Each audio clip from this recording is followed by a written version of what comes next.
আমার নবী বলেছেন জাহান্নামে তার পেটের ভিতরে সাপ। আল্লাহ বাস্তবে দুনিয়াতে দেখায় দিলেন, মৃত্যুর আগেই তার পেটের ভিতরে এক সাপ, বিষাক্ত সাপ। ডাক্তার সাহেব কই তাড়াতাড়ি আমার কাছ থেকে বের হও, এমন সাপ বের করা আমার পক্ষে সম্ভব নয়।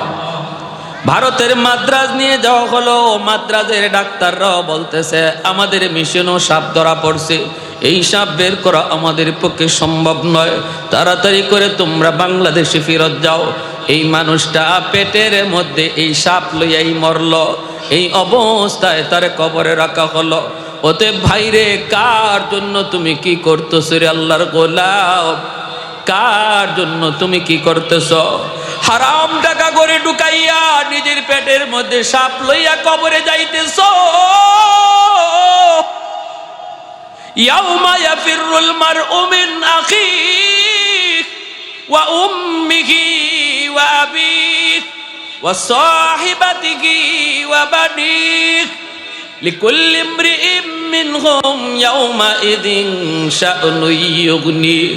আল্লাহ পাক রব্বুল আলামিন কয়, তোর মা সেদিন তোরে চিনবে না, তোর বাবা সেদিন তোরে চিনবে না, আদরের স্ত্রীটা সেদিন স্বামীকে চিনবে না, কলিজার টুকরা সন্তানও সেদিন বাবার পরিচয় দিবে না। তাহলে কার জন্য তুমি কি করতেছ? হারাম টাকা করে ঢুকাইয়া ছোট ভাই ডাক দিয়া কয়, ভাইয়া দুহাই দুহাই, ভাইয়া তুমি সুদের ব্যবসা ছেড়ে দাও, আমারে মাদ্রাসায় পড়াইতেছো, আবার তুমি সুদের ব্যবসাও করো। কেউ তোমার পক্ষে আসবে না, কেউ তোমার বিপদে পাশে দাঁড়াবে না। বড় ভাই কয়, তুই পণ্ডিতি করিস না, মাদ্রাসা খালি গেছো, আরো কিছু পড়ো।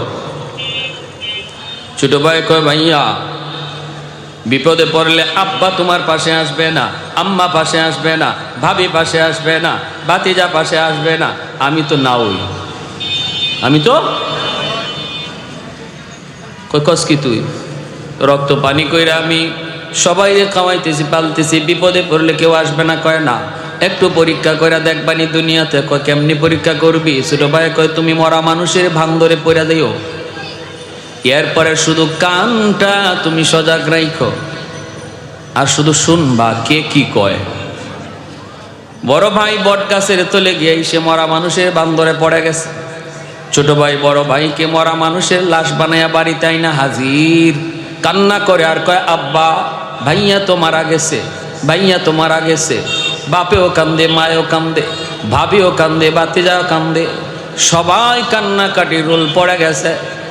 ছোট ভাই বড় ভাইয়ের কানে কানে যায়, কয় ভাইয়া এখন সজাগ আছো নি? কয় সজাগ তো আছি, ওই তুই খালি খেয়াল রাখবি কেউ যেন গরম পানি না ডালে। কয় না সমস্যা নেই, আমি আছি, টেনশন করো না, কানটা খালি সজাগ রাখো, শুইনো কে কি কয়। আব্বা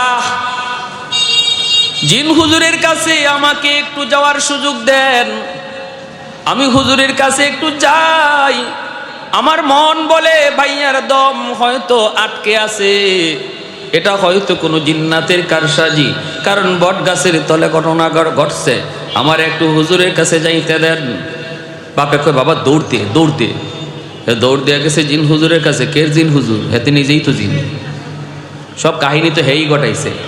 দৌড়ে আসছে, আয়া কয়, আব্বা জিন হুজুরে আমার একটা ফু শিখাইয়া দিছে। ফুর মধ্যে অ্যাকশন আসেনি না নাই? হ্যাঁ জোরে মাতো কা।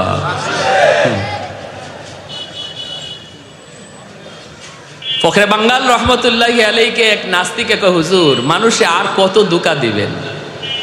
কিসে? কই যে মানুষ কয় কয় হুজুর একটা ফু দেন, আর আপনি আপনি একটা ফু মাইরা দিলেন, একটা বাতাস দিলেন, এই বাতাস দিয়ে কি হইল? মানুষ আর কত এমন ধোঁকা দিবেন হুজুর? আল্লাহর ওয়ালি কয়, তুমি ফুতে কি হয় বুঝো না। কয় ফুতে কি হইব? এটা একটা বাতাস, এটা হইব কি আবার? ট্যাবলেটও না, ইঞ্জেকশনও না। তো আল্লাহর ওয়ালি কয়, বাতাসে কি হয় তুমি বুঝো না? কয় না, বুঝি না। ফখরে বাঙ্গাল রহমতুল্লাহি আলাইহি কয়, তুমি বুঝবা কেমনে? তুমি তো জারর সন্তান, তোমার বাপের ঠিক নাই।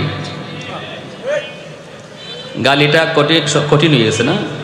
হ্যাঁ, সাথে সাথে চেহারা লাল হয়ে গেছে, বডিতে ফুলে গেছে, হুজুরকে ধরে ফেলবে। মৌলবী আমার এত বড় কথা কইছে, মানুষজন দৌড়ায় আইসা ধরছে, কিরে কি হয়েছে? কয় হুজুরে জিগাও না কি হয়েছে, আমার কি কইছে শুনছো? হুজুর কি কইছেন? কয় না কিছু কই নাই তো, আমি বলছি শুধু যারর সন্তান ওর বাপের ঠিক নাই। মানুষে কয় হুজুর একটু বেশি হয়ে গেছে। হুজুরও কয় আমি বেশি বোঝানোর জন্য কই নাই, আমি তারে মূলত একটা জবাব দিছি। জবাব, সে বাতাসে কি হয় বুঝে না, এটা বোঝানোর জন্য একটা বাতাস ছাড়ছি। বুঝছেন কথাটা? বাতাসে কি হয় সে বুঝে না, এজন্য তার একটা বাতাস ছাড়ছে। আমি কি তার মারছি? এই তোমার হুজুরে মারছে? কয় না। কয় দেখেন আমি মারিও নাই, হাতও তুলি নাই, তার চেহারা লাল হয়ে গেছে, বডি ফুলে গেছে। কি করলাম? একটা বাতাস ছাড়লাম, তাও কি নাপাক বাতাস। একটা নাপাক গালির বাতাসে যদি তার চেহারা লাল বানায় দেয়, বডি ফুলাইয়া দেয়, বডিতে যদি এমন আসর করে একটা নাপাক বাতাসে, আল্লাহর কালাম পাক পাক কালাম পইরা বাতাস দিলে যে অ্যাকশন হয়, এটা বুঝাইলাম। কি বুঝলেন? পণ্ডিতি সব জায়গায় না, যার যার সাবজেক্টে পণ্ডিতি কইর, ঠিক কিনা? জোরে ক। সাবজেক্টের বাইরে আইসো না, সাবজেক্টের বাইরে আইসা লাভ নাই। আমাদের সিলেটের নুরুদ্দিন ঘরপুরি রহমতুল্লাহ আলাইহি, সিলেটি মানুষ এখানে আসেননি? একজন পাইছি, দুইজন, মাশাআল্লাহ আছে, বেশ কতজনই আছে। নুরুদ্দিন ঘরপুরি রহমতুল্লাহ আলাইহি বহুত বড় বুজুর্গ ছিলেন, আল্লাহর ওলি। ইনি শনি মঙ্গলবারে ফু দিতেন। ফু মানুষের বোতল নিয়ে। অসুবিধা হইতেছে আপনাদের? বয়ান চলবে ইনশাল্লাহ? আমার তো সব বয়ান সামনেই রয়ে গেছে, আপনাদের আগ্রহ দেখে এখন ডাইনে বামে যাওয়া শুরু করছি। নুরুদ্দিন ঘরপুরি রহমতুল্লাহ আলাইহি শনি মঙ্গলবারে ফু দিতেন। শনি মঙ্গলবারে হাজার হাজার মানুষ, গতকাল মাহফিল গেছে, গর্ভ মাদ্রাসার মাহফিল, হাজার হাজার মানুষ জমা হইতো। এখন এতগুলা মানুষের বোতলে হুজুরে ফু দিল তো একদিন লাগবে। এজন্য হুজুরে মাদ্রাসার সামনে বিশাল বড় এক পুকুর আছিল, পুকুর। এই পুকুরের মাঝে ফু দিয়ে হুজুর চলে যেতেন আর বলতেন পুকুরের পানি নাও।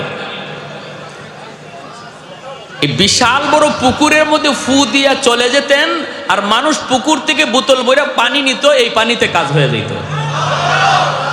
আল্লাহর কালামে আসর আসেনি না নাই? এক লোক লন্ডন থেকে আসছে, হুজুরের বহুত বড় ভক্ত। আয়া কয় হুজুর আমি বড় আশা করে আসছি, হুজুর আপনার কাছ থেকে আমি এক বোতল পানি ভরা নিমু লন্ডন। তা আল্লাহর ওলি কত নিয়ে দাও, পুকুরে ফু দিছি তো। কয় হুজুর পুকুরের এক কোনায় আপনি ফু দিছেন, আর এক কোনায় গেল কেমনে? এই ফু ওই কোনায় যায় কেমনে? হুজুর আমার ইয়াকিন হয় না, হুজুর আমার একটু আপনি খাস ভাবে একটা ফু দিয়া দেন, আমি পানি খান লন্ডন নিতাম। আচ্ছা, তা আল্লাহর ওলি কয় তোমার ইয়াকিন হয় না? কয় না হুজুর ইয়াকিন হয়, কিন্তু ইতমিনানে কলব হয় না, আত্মার প্রশান্তি হয় না। তা আল্লাহর ওলি বলেছে ঠিক আছে তোমার প্রশান্তি হোক, কেমনে হবে? কয় আমার এই জগের মধ্যে যদি আপনি একটা ফু দেন, কাচের জগ। আল্লাহর ওলি বলেন আমি ফু দিতেছি, তুমি জগ ভালো করে ধরো। আল্লাহু আকবার, জোরে কর। উনি বলেন আমি খাস ভাবে তোমারে ফু দিতেছি, তুমি জগ ধরো। কয় হুজুর এটা কি কোন? জগ তো ধরছি। কয় ভালো করে ধরো। কাচের জগ এভাবে ধরছে, আমাদের উস্তাদগণ পাশে ছিলেন যারা দেখছেন। আল্লাহর ওলি হাতে একটা লাঠি থাকতো সব সময়, দাঁড়াইছেন লাঠিটা লইয়া, উঠতে বলেন কই জগ আনো। ধরছ? কই ধরছি হুজুর।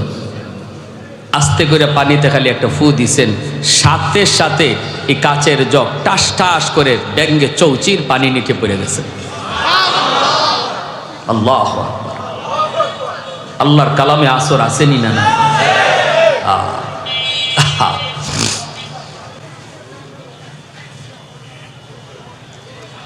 কোন কথা আসলাম? ছোট ভাই, দেখছেন কই থেকে কই গেছি। কয় হুজুর আসছে, আয়সা কয় আব্বা জিন হুজুর একটা ফু শিখাইয়া দিছে, এই ফুটা ভাইয়ারে দিলেই ভাইয়া জিতা হয়ে যাইব। বাপে কয় তাড়াতাড়ি ফু দে। আব্বা হুজুর একটা শর্ত লাগাই দিছে। শর্ত কই কি শর্ত? হুজুরে বলছে এই ফুটা তোমার ভাইয়ের শরীরে দিলে ভাই জিতা হবে 100%।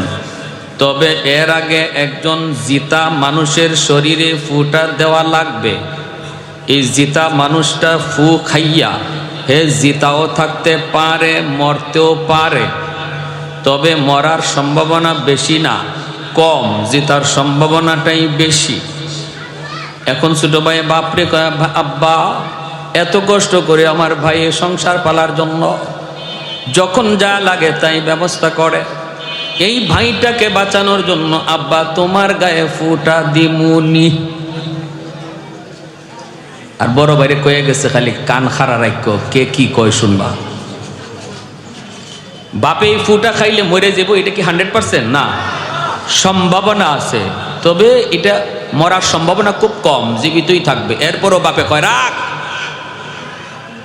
আমার গায়ে ফু দিস না, ওর বউরে ডাক। শুরু হয়েছে এখন ফালানি, ওর বউরে ডাক। আস্তে করে কানের কাছে ভাইয়া শুনছো নি আব্বা কিতাব হয়েছে? শুনছি। ভাবি,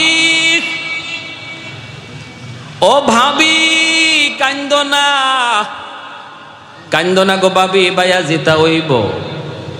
একটা ফুল হইয়া আইছি জিন হুজুরের কাছ থেকে, ফুটা দিলেই ভাইয়া জিতা হয়ে যাইব। কিন্তু ভাবি গো, ফুটা তো একজন জিতা মানুষের শরীরে আগে দেওয়া লাগবে। আব্বারে বলছিলাম, আব্বা রাজি হয় না। ভাবি তুমি রাজি আসো নি?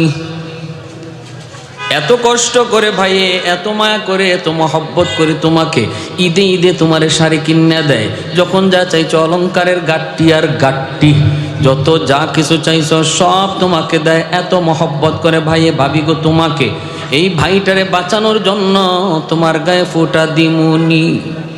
এমনি ভাবি কয়, যেখানে আসো এখানে খাড়াও, সামনে আইও না, যে মরছে হে ওই মরুক।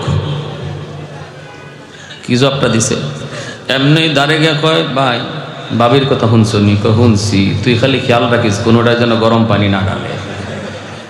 কয় না, আমার এই ব্যবস্থা আছে, তুমি ইড্ডর ডরাইও না। বাতিজা কান্দো না, ম্যাট্রিক পরীক্ষা দেওয়ার আগেই মোবাইল চাইছো, এত মোটা মোবাইল। আমার ভাই তোমার মোবাইল কিনে দিছে, পাস করলে পরে তুমি দাবি করছো বাইক পালসার দিবে, এটাও দিবে। কিন্তু বাতিজারে, তোমার এই আব্বারে বাঁচানোর জন্য ফুটা তোমার গায়ে দিমুনি। তোমার দাদা রাজি না, তোমার দাদি রাজি না, তোমার মা রাজি না, তুমি নি রাজি আছো বাতিজা, একটু ফুটা তোমার গায়ে দিমুনি, একটু কও। এমনি বাতিজায় কয়, চাচা আজকে থেকে তুমি আমার আব্বা, তাও ফু দিও না। মরা বেটায় উঠতে দিছে দৌড়, এক দৌড়ে মাদ্রাসা গিয়া কয়, হুজুর মাফ চাই, জীবনে আর সুদ খাইমু, বুঝে ফেলছি আমি, আমার লাগে কে কদ্দুর করব, আমি অত বোকার মতো সবরে খাওয়াইমু, আর ফার গুতা কিল যা আছে সব একা আমি সইমু, দরকার নাই। এজন্যই যে মানুষ হারাম গড়ে ঢুকায়, এই কথা বোঝার পরেও যে সব হিসাব তার, আর যারা খাইতেছে ফাও ফাও খাইতেছে, কারো হিসাব দেওয়া লাগবে না, 10 জনের হিসাব সে একা দিব, এই কথা জানার পরও যে মানুষ হারাম টাকা দিয়ে ঘর বানাইতেছে, হারাম টাকা দিয়ে ঘরের মানুষকে খাওয়াইতেছে, এর মতো দুনিয়াতে বুকা আর কেউ নাই। আওয়াজ দিয়া বলেন ঠিক কি না? এজন্য আমার ভাইরা মনোযোগ দিয়ে শুনো, আল্লাহর গোলাম বাইরের জন্য খেয়াল রাখবা, কোনোদিন হারাম টাকা দিয়ে নিজে ইচ্ছে করে বোঝা মাথায় নিব, মাথায় নিব। ব্যবসা করে যেই মানুষটা ব্যবসা করলো, যেই যুবক ভালো করে তার সুযোগ ছিল সুদের ব্যবসা করার, এরপরও সে সুদ খায় না, আল্লাহর ভয়ে, আল্লাহর ভয়ে 5 ওয়াক্ত নামাজ এসে মসজিদে যায়, আজান হলে পরে শাটারটা বন্ধ করে দেয়, মাপে কম দেয় না, মিথ্যা কথা বলে না, না না ভেজাল মাল কোনোদিন ভালো কয়া বিক্রি করে না, ভেজালটারে ভেজাল কয়, ভালোটারে ভালো কয়। 100% সততার সাথে যেই ব্যবসা করে যেই যুবক, এই যুবক যখন আজান হলে মসজিদে যায়, ওই দোকানদার যখন আজান হলে মসজিদে যায়, আল্লাহর নবী রহমতের নবী বলেন তার সুযোগ ছিল মিথ্যা বলার, সুযোগ ছিল মাপে কম দেওয়ার, এরপরও যে করে না, তোমরা মনে রাখো আমি নবী বললাম সে তোমাদের মধ্যে আল্লাহর ওলি। লা ওয়ারাকাল কাফি, লা ওয়ারাকাল কাফি। এজন্য বলতেছি যুবকদের জন্য আল্লাহর ওলি হওয়া বড় সহজ, যুবকদের জন্য আল্লাহর ওলি হওয়া সহজ। যদি সে যৌবনে আল্লাহর গোলামি করে, আল্লাহর গোলামি করে রে যুবক, যেই যুবক যৌবনে আল্লাহর গোলামি করে, এই যুবকের সেজদার দিকে তাকাইলে আল্লাহ জমিনের প্রতি মায়া লেগে যায়। আল্লাহ পাক রব্বুল আলামিন হাদিসে কুদসিতে বলে, প্রতিদিন জমিন আমি আল্লাহর কাছে আবদার করে ইয়া রাব্বি আবতালিউ ইবনা আদম ফি কারি। ওগো মালিক, মন চায় জমিনের জালেমগুলিকে আমি গিলে ফেলি, গুনাহগারগুলিকে আমি গিলে ফেলি। যেই পরিমাণ জুলুম হয়, যেই পরিমাণ অত্যাচার হয়, যেই পরিমাণ গুনাহ হয়, আমার জমিন আমি আর বরদাস্ত করতে পারি না। আসবিরু ইলা মাতা আসবিরু, আর কতকাল আমি জমিনের উপরে এই গুনাহ দেখব, জমিনের উপরে এই অত্যাচার সইব। আল্লাহ অনুমতি দাও, আবতালিউ ইবনা আদম ফি কারি, আমি জমিন আমার উদরে সবগুলিরে গিলে ফেলি। আল্লাহ কই কেন? কইলি আন্নাহুম ইয়ারযুকু বিরিজকিকা ওয়া ইয়াসিকা ওয়া ইয়ারজুলু বিরিজলাইকা ওয়া ইয়াসিকা ওয়া ইয়াতাকাল্লামু বিলিসানিকা ওয়া ইয়াসিকা। আল্লাহ তোমার দেওয়া হাত দিয়া তোমার নাফরমানি করে, আল্লাহ তোমার দেওয়া পা দিয়া তোমার নাফরমানি করে, তোমার দেওয়া জবান দিয়া সে নাফরমানি কথা কয়। আসবিরু ইলা মাতা আসবিরু, আমি জমিন আর কতকাল বরদাস্ত করব? অনুমতি দাও, অনুমতি দাও। এমনি ভাবে আল্লাহ পাক কয়, আলা কুল্লা ইয়াউমিন ওয়াল আরদা ইয়াস্তাজিলু রাব্বাহু, আলা কুল্লা ইয়াউমিন ওয়াল মালাইকাতু ইয়াস্তাজিলু রাব্বাহু, আলা কুল্লা ইয়াউমিন ওয়াল বাহরা ইয়াস্তাজিলু রাব্বাহু। এমনি ভাবে ফেরেশতারা পর্যন্ত আবদার করে, মালিক জমিনের দিকে তাকাইলে বড় কষ্ট লাগে, অন্যায় হয়, অত্যাচার হয়, জুলুম হয়, গুনাহ হয়। আল্লাহ আমরা ফেরেশতারা আর কত সইব, আর কত দেখব? এমনি ভাবে আলা কুল্লা ইয়াউমিন ওয়াল বাহরা ইয়াস্তাজিলু রাব্বাহু, আল্লাহ বলেন সাগর মহাসাগরগুলিও প্রতিদিন আল্লাহর কাছে এই আবদার করে। সাগর ডাক দেখো, মালিক আমি সাগর, তুমি আল্লাহর কত বড় কুদরত, কত বড় কুদরত, কিন্তু এই কুদরত দেখার জন্য কিছু নাফরমান সাগরের পারে আইসা কত নাফরমানি করে। আমি সাগর আর কত দেখব, আমি সাগর আর কত সইব? আল্লাহ অনুমতি দাও, অনুমতি দাও, জমিনটে পাক বানায়া দে, পানি দে ডুবায়া সব নাপাককে ধুয়ে দেই।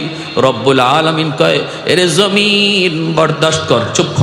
এ ফেরেশতারা তোরা চুপ থাক, এ এ সাগর মহাসাগর চুপ রহ। এই জমিনে এখনো 4 শ্রেণী, এখনো 4 দল আছে। এই 4 শ্রেণীর কারণে আমি আল্লাহ জমিন টিকায় রাখছি।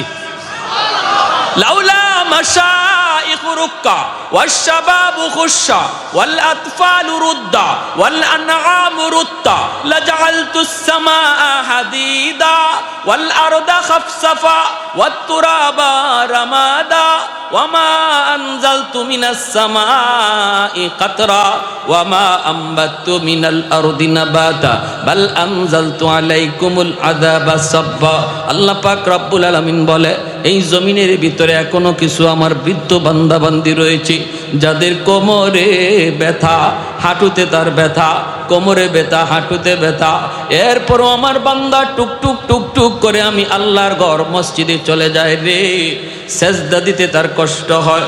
এরপরও আমি আল্লাহর কদমে সেজদা দেয়, মাথা ঝুঁকাইলে আর মাথা তুলতে পারে না। তবু আমার কদমে সেজদা দিয়া মাথা ঝুঁকায়। তার ওই মাথা ঝুঁকানি দেখলে এই জমিনের প্রতি আমি আল্লাহর মায়া লেগে যায়। ওয়াশবাবু খুশশা, আল্লাহ বলে জমিনের ভিতরে এমনও কিছু যুবক, এমনও কিছু যুবক রয়েছে যৌবনের পাগলামি করে না, যৌবনকালে তারে আমি আল্লাহর গোলামি করতে দেখা যায়। এ যুবক, তুমি যদি বলো যৌবনে পারা যায় না, আমি বলবো তোমার মতো যুবক যদি তাকাও সব জায়গায় এমন কিছু যুবক পাওয়া যাবে যারা যৌবনে আল্লাহর গোলামি করে, মসজিদে নামাজ পড়ে, আসেনি না নাই? কলেজে গেলে নামাজি যুবক পাওয়া যায়, ভার্সিটিতে গেলেও নামাজি যুবক পাওয়া যায়, আর্মিতে গেলেও নামাজি যুবক পাওয়া যায়, পুলিশে গেলেও নামাজি যুবক পাওয়া যায়। এ যুবক ভার্সিটিতে পইরা যদি যুবক মাথায় পাগড়ি পইরাম, মুখে নবীর সুন্নত দাড়ি রেখা আল্লাহর গোলামি যৌবনে করতে পারলু, তুমি কেন পারবা না রে ভাই? তুমি কেন পারবা না? পারবো না এমন কাজকে বলা হয় যেই কাজ কেউ পারে না। একজন যদি পারে তাহলে বোঝা যায় পারা সম্ভব, ঠিক কি না? একজনও যদি পারে তাহলে বোঝা যায় পারা সম্ভব। তুমি যদি পারো আর একজন যদি পারে, তুমি কেন পারবা না? তুমি কেন পারবা না? আমি ঢাকা ইউনিভার্সিটিতে একবার গিয়েছিলাম, আমার বন্ধু আমাকে দাওয়াত করেছে, আমি জোহরের নামাজ পড়লাম, বন্ধুর সাথে হাত মিলাইলাম, এরপরে দেখি আরেকজন আমার সাথে হাত মিলাইলো। এত সুন্দর একটা যুবক, চেহারাটা একদম নুরানি, চেহারা ঝলমল ঝলমল করে, মুখের মধ্যে আমার নবীর সুন্নতি দাড়ি, মাথার মধ্যে তার পাগড়ি, সাদা দবদবে পাগড়ি। আমার দোস্ত আমাকে বলতেছে, দোস্ত তুমি তারে চিনোনি? আমি বললাম না দোস্ত, কোনোদিন তো দেখি নাই। আমি তো তোমারে জিজ্ঞেস করতাম সে কে? সে বলে সে হলো আমার দোস্ত। তাহলে তোমারও দোস্ত হাবিবুল হাবিবে হাবিবুল, বন্ধুর বন্ধু বন্ধু হয়। আমি বললাম দোস্ত, এত বড় একজন মুফতি সাহেব তোমার দোস্ত হয় কেমনে?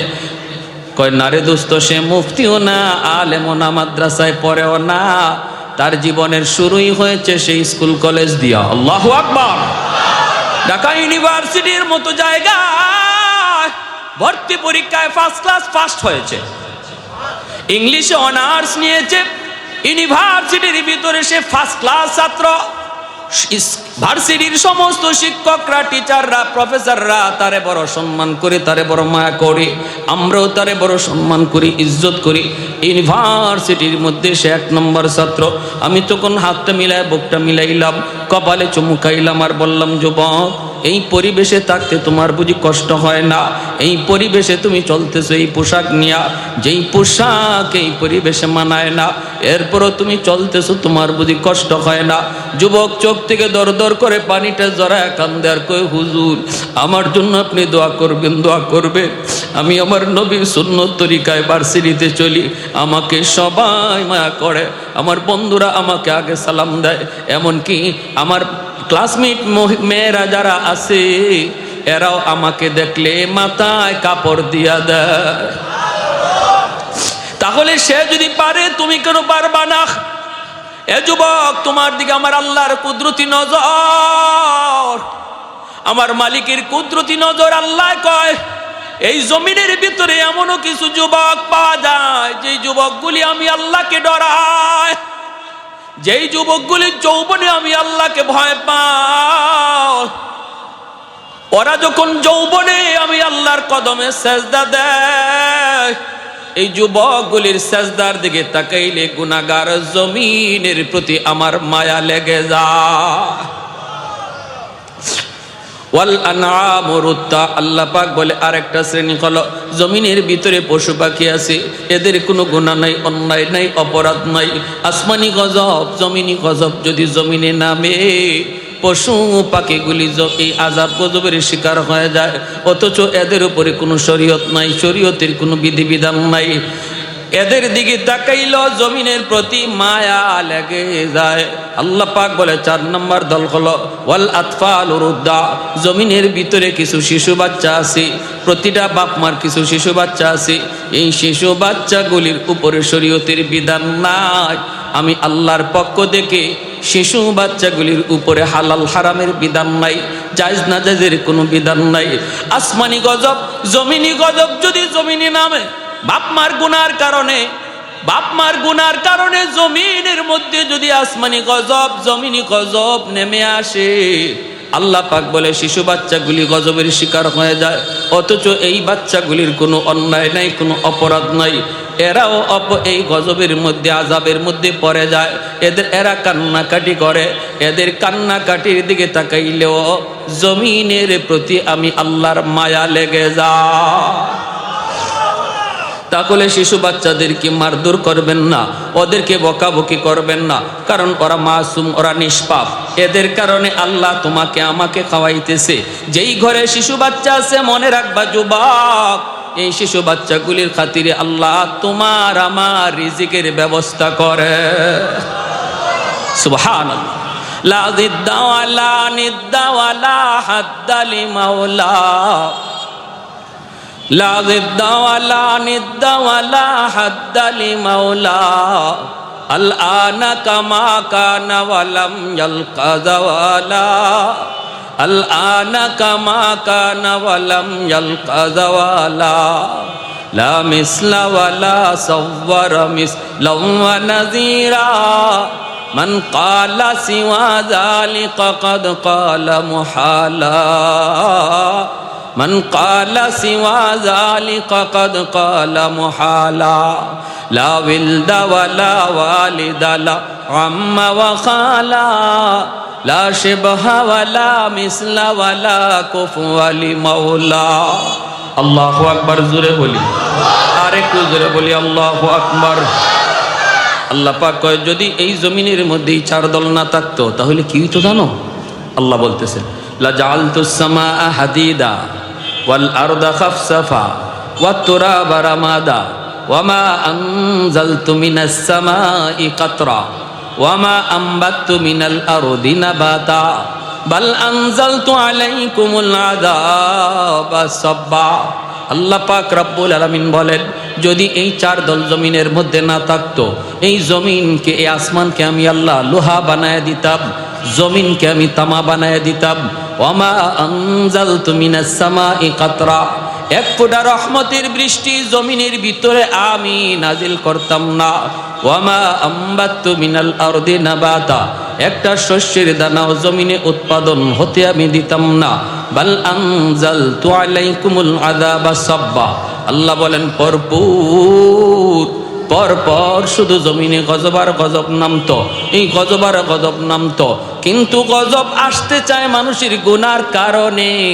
সাবাকাত রাহমাতি আলা গাযাবি, যখনই মানুষের গুনার কারণে গজব আসতে চায়, আমি আল্লাহ আমার রহমতকে পিছনে পাঠায় দেই, আমার রহমত গজবের আগে চলে যায়। আর একটু জোরে বলি সুবহানাল্লাহ। এজন্য বলি যুবক, যৌবনটারে যেভাবে মন চায় সেইভাবে খরচ করা যাবে না। অনেক দামি এক সম্পদ, এই সম্পদটারে তুমি পুঁজি বানাও, এই যৌবন খরচ হবে আল্লাহ রসুলের মর্জি মতো, ঠিক কিনা? আমার জান, আমার মাল আল্লাহ কিনে নিয়ে গেছেন, অতএব এই জান মাল যদি ব্যয় করতে হয় আমার আল্লাহর মর্জি মতো ব্যয় করা লাগবে। জান যদি দিতে হয় নিজের মর্জি মতো নয়, আল্লাহ যেখানে বোঝে ওইখানেই জান দেওয়া লাগবে। আওয়াজ দিয়া বলো ঠিক কিনা? ইন্নাল্লাহা আশতারা মিনাল মুমিনিন আনফুসাহুম ওয়া আমওয়ালাহুম বিআন্না লাকুমুল জান্নাহ। আল্লাহ কয়, মুমিন, আমি আল্লাহ তোমার জান, আমি আল্লাহ তোমার মাল জান্নাতের বিনিময়ে কিনে নিছি। আমাদের জানমাল কিনে নিছেন কে? বিনিময়ে আল্লাহ দিয়া দিছেন জান্নাত, বিনিময়ে দিয়া দিয়েছেন জান্নাত।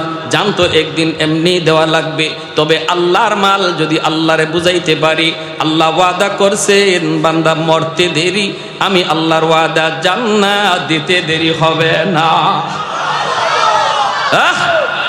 তাহলে আল্লাহর মর্জি মতো যদি জান দেওয়ার প্ল্যান আসে, সময় আসে, দিতে প্রস্তুত কারা কারা? হাত উঠে দেখা।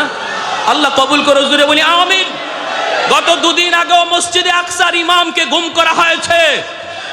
আপনারা জানলে অবাক হবেন, বাইতুল মুকাদ্দাসের ইমামকে গুম করে ফেলেছে ইসরায়েলি হায়নার দল। আমাদের আর ঘুমায় থাকার সুযোগ নাই। মুমিন মনে রাখবা, জীবন একদিন দেওয়াই লাগবে, কিন্তু সেই জীবন আল্লাহর পথে দিতে রাজি আমরা ইনশাআল্লাহ। পশ্চিমাদের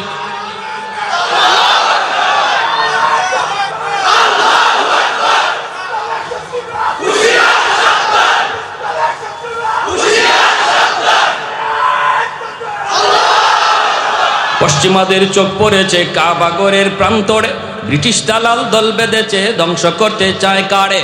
পশ্চিমাদের চোখ পড়েছে কাবাগরের প্রান্তরে, ব্রিটিশ দালাল দল বেঁধেছে ধ্বংস করতে চায় কারে।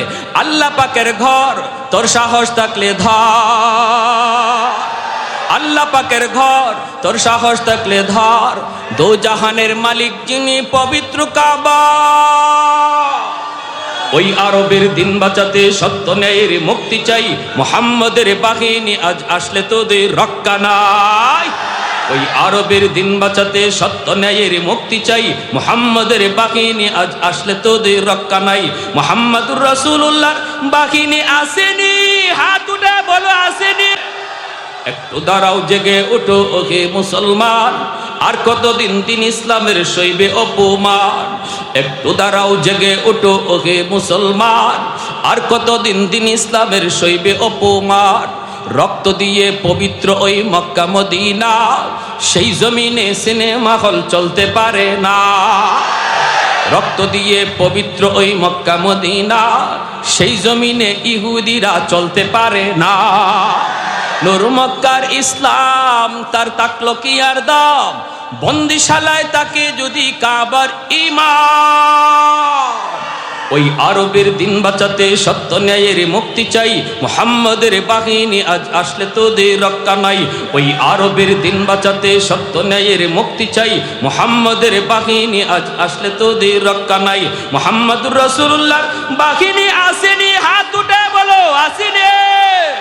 পশ্চিমাদের চোখ পড়েছে কাবাগরের প্রান্তরে, ব্রিটিশ দালাল দল বেঁধেছে ধ্বংস করতে চায় কারে। পশ্চিমাদের চোখ পড়েছে কাবাগরের প্রান্তরে, ব্রিটিশ দালাল দল বেঁধেছে ধ্বংস করতে চায় কারে। আল্লাহ পাকের ঘর তোর সাহস থাকলে ধর, আল্লাহ পাকের ঘর তোর সাহস থাকলে ধর, দো জাহানের মালিক যিনি পবিত্র কাবা। ওই আরবের দিন বাঁচাতে সত্য ন্যায়ের মুক্তি চাই, মুহাম্মদের বাহিনী আজ আসলে তোদের রক্ষা নাই। জোরে বলি আল্লাহু আকবার, আল্লাহু আকবার। ভয় পেয়েছেন? আসেনি ভাইরা আমার, আল্লাহর নবী রহমতের নবী, মুতার যুদ্ধে মায়ার নবী তিনি ঘোষণা করেছেন। আল্লাহর নবী বলেন দুশমন 2 লক্ষ, মুজাহিদ বাহিনী মাত্র 3000। আল্লাহু আকবার জোরে কোন। দুশমন হলো 2 লক্ষ, মুজাহিদ বাহিনী মাত্র কয় হাজার? আরো জোরে কয় হাজার? মায়ার নবী দয়ার নবী বলেন সাহাবীরা শোনো, আজকের যুদ্ধ হবে ইসলামের ইতিহাসের ঐতিহাসিক যুদ্ধ। এই যুদ্ধে আমি নবী 3 জন সেনাপতি নিযুক্ত করলাম। নবী বলেন 1 নম্বর সেনাপতি হবে আমার পালক পুত্র যায়েদ ইবনে হারেসা। আল্লাহর নবী বলেন আমার যায়েদ যদি শহীদ হয়ে যায় সেনাপতি হবে জাফর ইবনে আবি তালিব। নবী বলেন জাফর যদি শহীদ হয়ে যায় সেনাপতি হবে আব্দুল্লাহ ইবনে রাওয়াহা। আব্দুল্লাহ যদি শহীদ হয়ে যায় সেনাপতি হবে চতুর্থ একজন। চতুর্থ নম্বর সেনাপতির নাম নবী ঘোষণা করেন নাই, 3 জন সেনাপতির নাম নবী ঘোষণা করেছেন। 1 নম্বরে নবী বলেছেন যায়েদ ইবনে হারেসা, আমার নবীর পালক পুত্র, নবীর একমাত্র পালক পুত্র যায়েদ ইবনে হারেসা। নবী বলেন যায়েদ যদি শহীদ হয়ে যায় সেনাপতি হবে জাফর। এতেই বোঝা গেল মদিনার মসজিদের পাশেই একটা কান্নার রুল পড়ে গেল। সমস্ত সাহাবায়ে কেরাম বুঝে ফেললেন এই যুদ্ধে নবীর সন্তান যায়েদ তিনি শহীদ হয়ে যাবেন, কারণ নবী যায়েদের নামের সাথে শহীদ শব্দ লাগায়া দিছে। দ্বিতীয় সেনাপতি জাফর ইবনে আবি তালিব। নবী বলেন আমার জাফর যদি শহীদ হয়ে যায় সেনাপতি হবে আব্দুল্লাহ ইবনে রাওয়াহা। সাহাবায়ে কেরাম বুঝে গেছেন জাফর শহীদ হয়ে যাবেন, এমনকি জাফর নিজেও বুঝে গেছেন তিনি শহীদ হবেন, জায়েদ নিজেও বুঝছেন তিনি শহীদ হবেন।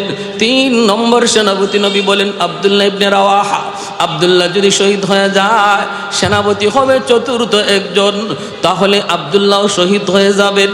আব্দুল্লাহর নামের সাথেও শহীদ শব্দ লাগানো হয়েছে। 3 জন সাহাবী তারা নিশ্চিতভাবে বুঝে গেলেন এই যুদ্ধই তাদের জীবনের শেষ যুদ্ধ, এই যুদ্ধ থেকে তারা ফিরবেন না, এই যুদ্ধ তাদের জীবনের শেষ যুদ্ধ। এরপরও বিন্দু পরিমাণ পিছু হটতে রাজি না। এই কথা নবীকে বলেন না, নবীকে আমার একটু সমস্যা আছে, ওগো নবী আমি অসুস্থ, আমার ঘরে কিছু কাম আছে, একজনও এই কথা বলেন নাই। মায়ের নবী বলেছেন যুদ্ধে যাওয়া লাগবে, নিশ্চিত শহীদ জানার পরও তারা রাজি হয়ে গেল। আল্লাহর নবী বলে যাও যাও বিদায় নিয়ে আসো। নবী বলেন জাফর যাও বিদায় নিয়ে আসো। নবী বলেন আব্দুল্লাহ যাও তুমি বিদায় নিয়ে আসো। পরিবারের কাছ থেকে বিদায় নেওয়ার জন্য 3 জন যার যার পরিবারে গেলেন। যায়েদ ইবনে হারেসা তিনি কোথায় যাবেন? মদিনায় তার কেউ নাই, মদিনায় শুধু আমার নবী মায়ার নবী, যাকে তিনি আব্বা বলে ডাকেন। আমার নবী ও জায়েদকে কলিজার টুকরা সন্তান করে ডাকেন। আল্লাহর নবী রহমতের নবী মায়ার নবী বলেন জায়েদ বিদায় নাও। জায়েদ বলে নবী গো কার কাছ থেকে বিদায় নেব? আল্লাহর নবী কয় 10 বছরের তোমার একটা সন্তান উসামা, উসামার কাছ থেকে বিদায় নিয়ে আসো। উসামা আমার নবীর নাতি, উসামাকে আল্লাহর নবী মায়া করে আদর করেন। উসামার কাছেই জায়েদ গেলেন বিদায় নেওয়ার জন্য। যাইয়া নিজের বাচ্চাটারে কুলে তুলে নেন, কপালে চুমু খান, গালে চুমু খান। আর জায়েদ কান্দে আর কয় বাবা আব্বু জিহাদে যাইতেছি, হয়তো এই জিহাদের ময়দান থেকে আব্বু আর জীবিত ফিরব না। এই চুমাটাই এই আদরটাই আমার জীবনের শেষ আদর। কোনোদিন যদি বাবার কথা ইয়াদ হয়, শাম সিরিয়ার রাস্তার কোনো এক কিনারায় বাবার কবর খুঁজে নিও। আল্লাহ নবীর কাছ থেকে জায়েদ বিদায় নেন। প্রথম সেনাপতি নবী বানাইছেন সন্তানকে। এ ভাইয়েরা, নেতার নেতৃত্বের গুণ শিখে যাও। নেতা কাকে বলে? নেতা তো পৃথিবীর, তুমি যদি সফল নেতা হতে চাও, পৃথিবীর শ্রেষ্ঠ সফল নেতা ছিলেন আমার নবী। নবীর কাছ থেকে আদর্শ শিখো। জিহাদের ময়দানে নবী নিজের সন্তানকে প্রথম সেনাপতি বানায় পাঠাইছেন। এই যুদ্ধে, যেই যুদ্ধে সন্তান আর ফিরে আসবে না, এটা নবী আল্লাহর কাছ থেকে জানছেন। জানার পরে প্রথম সেনাপতি বানাইছেন নিজের সন্তানকে। আর আমরা নেতাগিরি করি, আরেকজনের পুলারে রাস্তায় নামাইয়া নিজের পুলারে আমেরিকা পড়াই, ঠিক কিনা? নিজের পুলা লন্ডন কানাডায় পড়ে, আর গরিবের পুলার হাতে অস্ত্র দিয়ে রাস্তায় পাঠাই। এই হলো নেতা। আর আমার নবীর নেতৃত্ব বুঝেন। নবী জানেন আল্লাহর কাছ থেকে এই যুদ্ধে কেউ ফিরবে না সেনাপতি। সেই জায়গায় নবী তার সন্তানকে সর্বপ্রথম সেনাপতি বানাইছে। আদর্শ শিখে যাও। আল্লাহর নবী বলেন জায়েদ তুমি বিদায় নিয়ে আসো। জাফর ইবনে আবি তালিব তিনিও বিদায় নিতে চলে গেলেন বাড়িতে। নিজের বাড়িতে বিদায় নিতে গেলেন, যায় দেখেন বিবি কোরআন তেলাওয়াত করে। ছোট্ট 2টা বালক জায়েদের, 4 বছরের একটা ছেলে, 6 বছরের একটা ছেলে। এই দুটা ছেলে মায়ের পাশে বসে বসে কোরআন তেলাওয়াত শুনতেছে।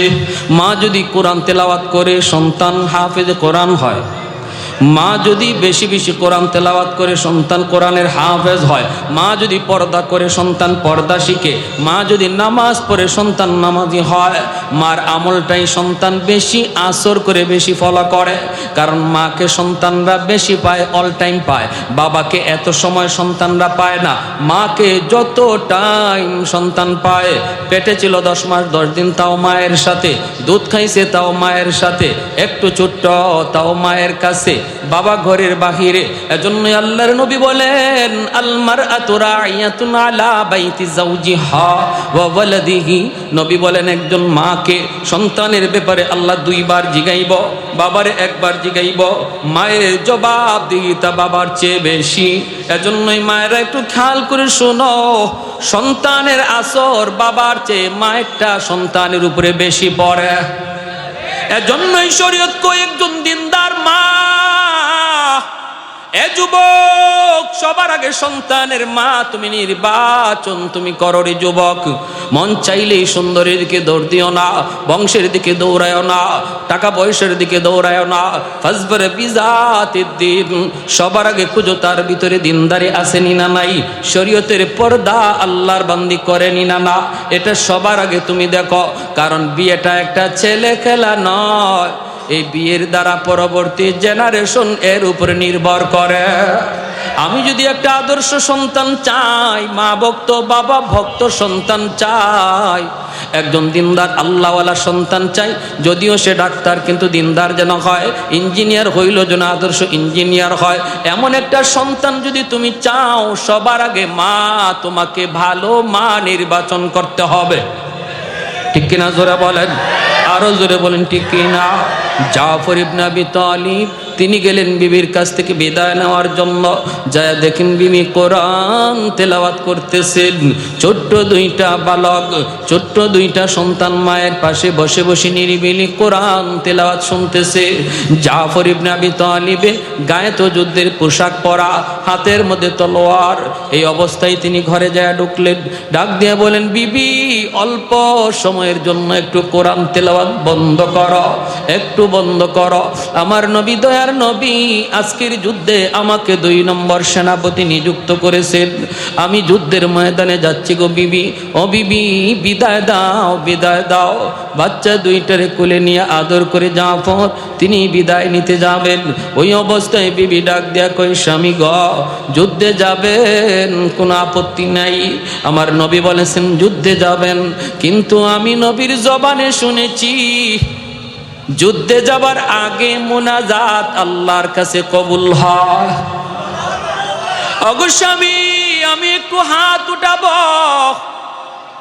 আমি মুনাজাত করব, আর আপনি শুধু আমার সাথে আমিন আমিন বলবেন।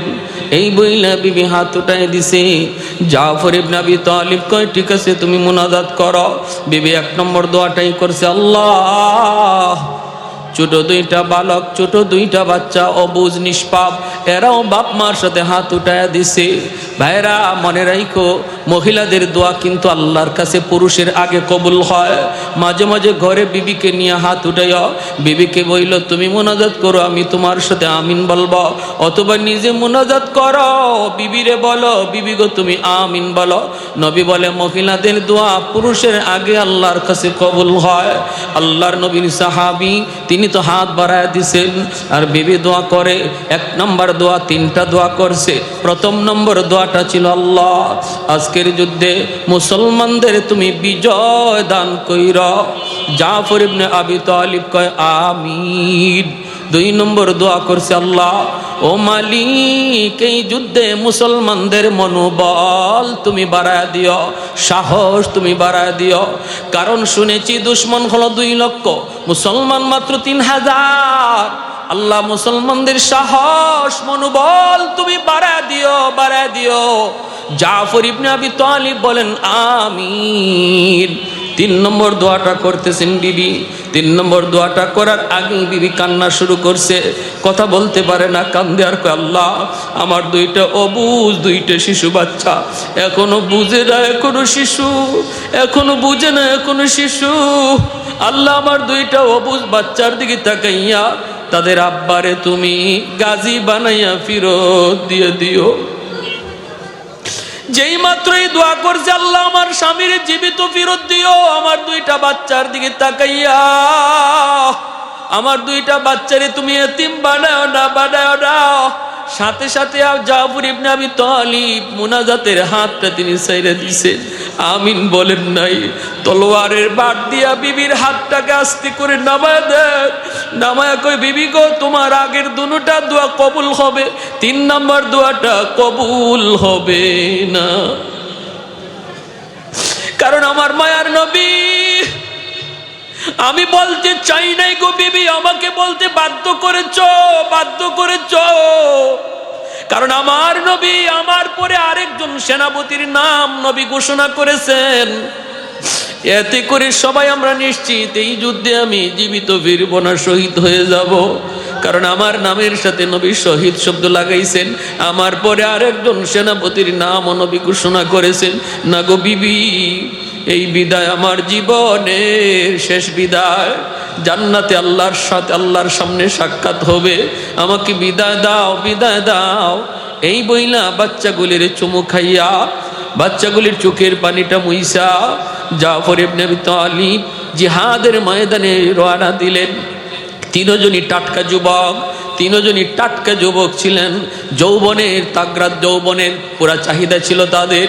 এই যৌবন কালটা আমার আল্লাহ রসুলকে খুশি করার জন্য কিভাবে নিশ্চিত মরণ জানার পরেও সামনের দিকে আগাইতেছেন।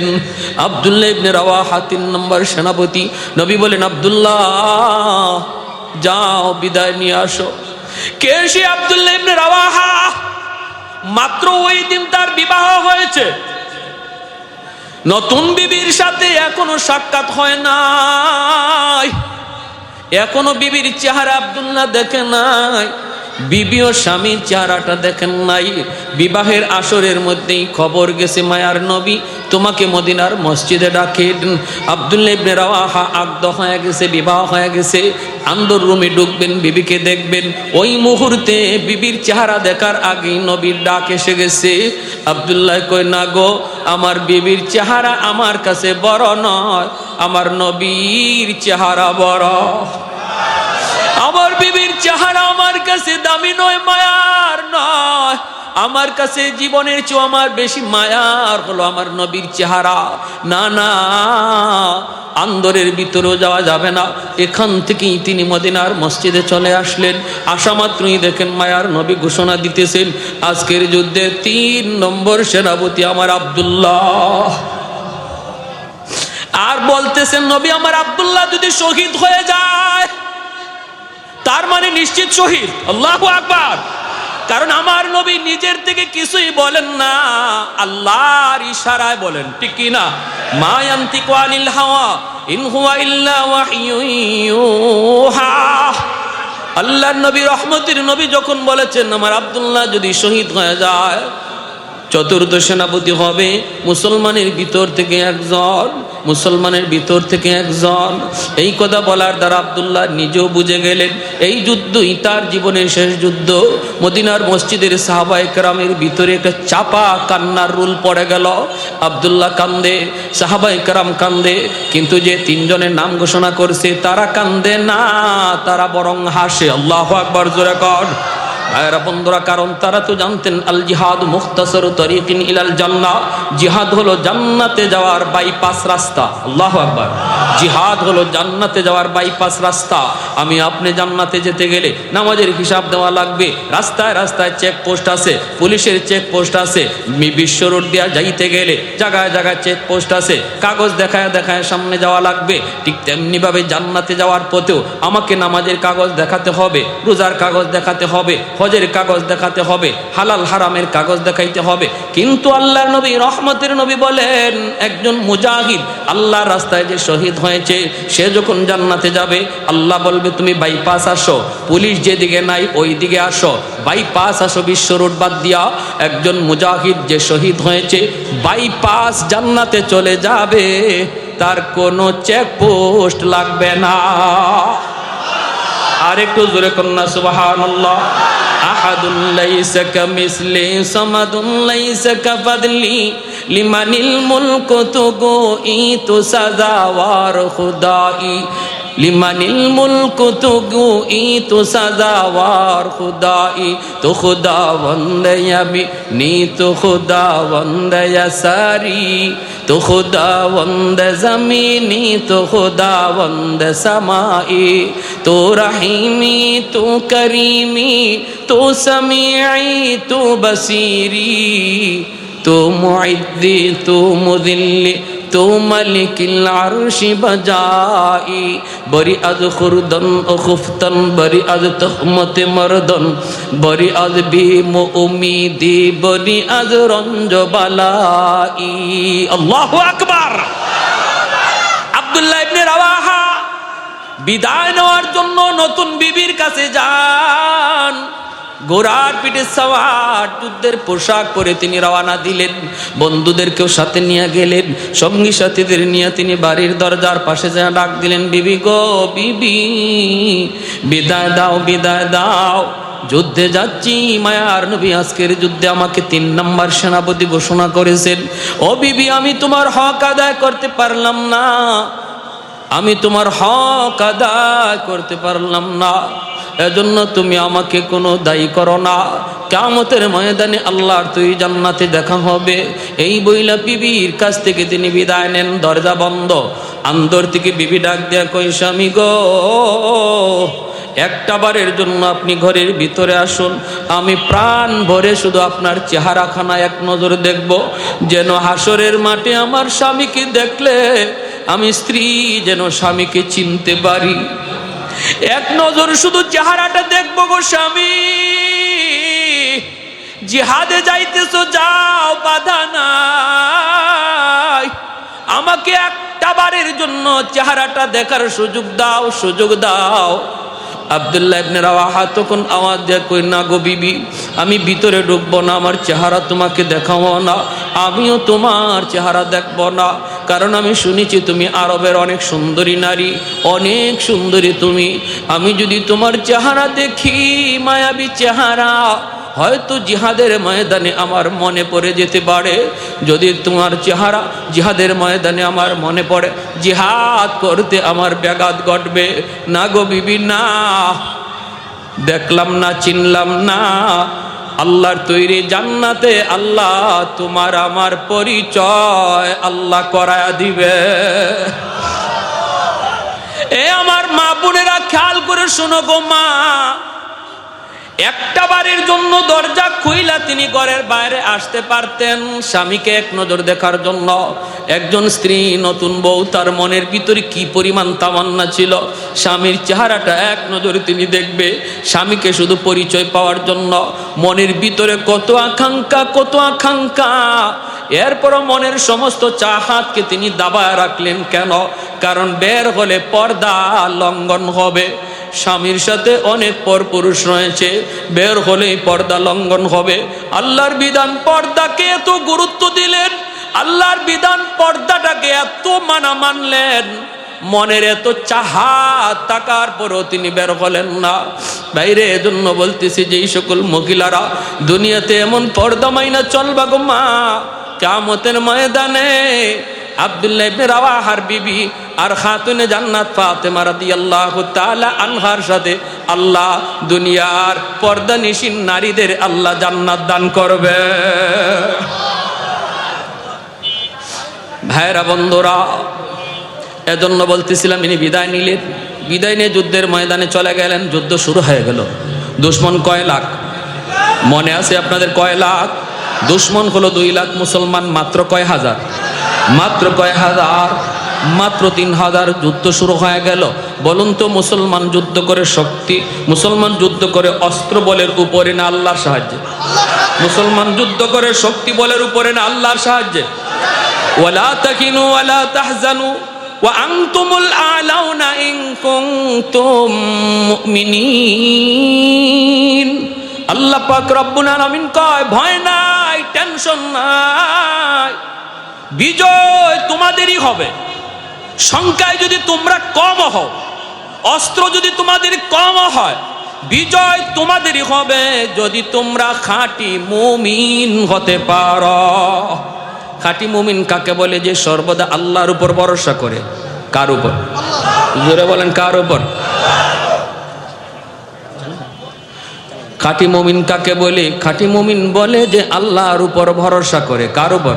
ওমাইয়া তাওয়াক্কাল আলাল্লাহ ফাহুয়া হাসবুহ। তাওয়াক্কুল করব কার উপর? আল্লাহ বলে, বান্দা তুমি আমার উপর যেই পরিমাণ ভরসা করবা, আমি আল্লাহ তোমার সাথে ওই রকম লেনদেন করব। ভরসা করব আমরা আল্লাহর উপর 100-100, আল্লাহ 100-100ই লেনদেন আমার সাথে করবে। আমাদের ভরসা তো আল্লাহর উপরে 100-100 নাই। কেউ 10%, কেউ 20%, কেউ 50%, অর্ধেকের উপরেই নাই। কেউ আমরা অর্ধেক আল্লাহর উপরে ভরসা করি, অর্ধেক দোকানের উপরে, অর্ধেক চাকরির উপরে, অর্ধেক মেম্বারের উপরে, অর্ধেক চেয়ারম্যানের উপরে, অর্ধেক নেতার উপরে। ঠিক না? এই ভরসা নিয়ে আমরা চলি, বিধায় আল্লাহ পাক আমাদের সাথে লেনদেন ওই রকমই করে। আল্লাহ পাকের আচরণটা এমনই হয়। ডাকাতের দল বের হয়েছে, ডাকাত সর্দার তাকায় দেখে, হায় হায়, ঘটনা কি? একটা খেজুরের পাকা খেজুর গাছ থেকে একটা কাক পাকা খেজুর টুটে নিয়া একটা মরা খেজুর গাছে নিয়ে খেজুরটা রাখি আবার চলে আসে। আইসা আরেকটা খেজুর মুখে নিয়ে আবার মরা খেজুরটার কাছে যায়, যাইয়া সে আবার এখানে নিয়ে আনে রাখে। ডাকাত সর্দার কয়, ঘটনা কি? এখানে তো বোঝা দরকার আছে আমার। ডাকাত সর্দার খেজুর গাছে ভাইয়া ভাইয়া উঠলো, ওইটা দেখে আল্লাহু আকবার, একটা অন্ধ সাপ, একটা অন্ধ সাপ, চোখে দেখে না। এই সাপটা এখানের মধ্যে বসা, এই সাপ অন্ধ তো, বের হইয়া রিজিক কেমনে তালাশ করবে? চোখে তো দেখে না। এজন্য আল্লাহ একটা কাককে নিযুক্ত করেছেন। এই কাক পাকা খেজুর আইনা আইনা সাপের মুখে দিতেছে। সুবহানাল্লাহ। আল্লাহর নাম রাজ্জাক, ঠিক কিনা? আমাদের কেমন বিশ্বাস? সাপটা পুরাপুরি আল্লাহর উপর তাওয়াক্কুল করছে। আল্লাহ তুমি ছাড়া আমার কেউ নেই, আমারও তো আর খাওয়ানোর কেউ নেই। আল্লাহ কয়, তুই আমার উপরে যেরকম ভরসা করছো আমি এরকম ব্যবহার করতেছি। সাথে সাথে ডাকাত সর্দার এই গাছ থেকে নামলো, নামে ডাকাত সব দেখে ডাকলো, ডাক্কা বলতেছে, শোনো, একটা মরা একটা অন্ধ সাপকে যদি আল্লাহ পাক কাকরে তার খাদিম বানায়া খাওয়ানোর ব্যবস্থা করতে পারে, আমরা তো আশরাফুল মাখলুকাত, সৃষ্টির শ্রেষ্ঠ জীব, আমরা রিজিকের জন্য কেন হারাম পথে ঘুরবো? আমরা আমাদের রিজিকের জন্য কেন হারাম পথে হাঁটবো? আজকে থেকে তওবা করলাম, আর ডাকাতি করব না। ওই যুগের তারা সমস্ত ডাকাত, ওই যুগের সবাই আল্লাহর ওলি হয়ে গেছে, আল্লাহর ওলি হয়ে গেছে। আর আজকে আমাদের বিশ্বাস, হায় রে, আমি এই চিটারিটা না করলে চলবে না আমার সংসার, এই বাটপারিটা না করলে আমার সংসার চলবে না। আল্লাহ কইতে, তোরে বাটপারি করাই তোরে কবর পর্যন্ত নেওয়াইমু, ঠিক না? আমরা এরকম মনে করতেছি এই ব্যবসার মধ্যে মিথ্যা কথা না বললে আমার লাভ হবে না। আল্লাহ বলে, তাহলে তোর জীবনে মিথ্যা কথাই তোর শেষ পর্যন্ত চলবে। আর তুই যদি এটা বলতে যে না, আমি সত্য কথা কইয়া ব্যবসা করবো, রিজিকের মালিক কে? আল্লাহ বলতেন, বান্দা তোরে সত্যের উপরে রাইখে আমি আল্লাহ কবরে নিব, রিজিকের ব্যবস্থাও আমি আল্লাহই করব। ওমাইয়া তাওয়াক্কাল আলাল্লাহ ফাহুয়া হাসবুহ। এজন্য পুরাপুরি 100-100 ইয়াকিন কার উপরে রাখবো? আওয়াজ দিয়া বলেন, কার উপর? যুদ্ধ শুরু হয়ে গেল। দুশমন 2 লক্ষ, মুসলমান মাত্র 3000। সেনাপতি 3 জনের নাম ঘোষণা করা হয়েছে, আর 4র্থ নম্বর সেনাপতির নাম নবী ঘোষণা করেন নাই।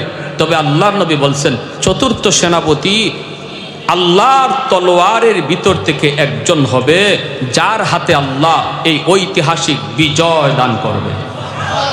4র্থ সেনাপতির হাতে নবী বলেছেন বিজয় আসবে, মুতার যুদ্ধের, ঐতিহাসিক মুতার যুদ্ধের। আমার ভাইয়েরা, বন্ধুরা, প্রথম সেনাপতি যায়েদ ইবনে হারেসা, নবীজির পালক পুত্র, ঠিক না?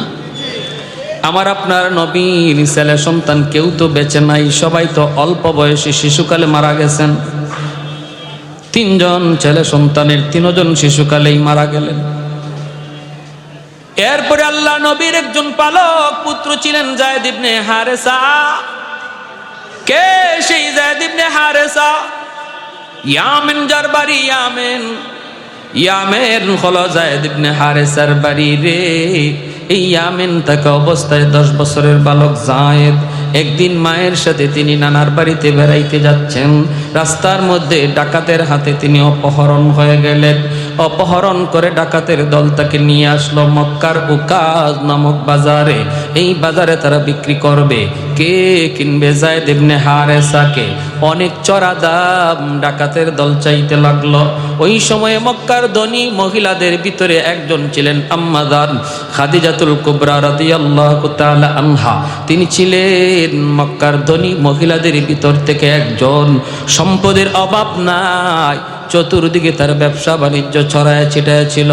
আম্মা জান খাদিজাতুল কুবরা তখনও মুসলমান হন নাই, আমার নবীর সাথে বিবাহ বন্ধনে আবদ্ধ হন নাই।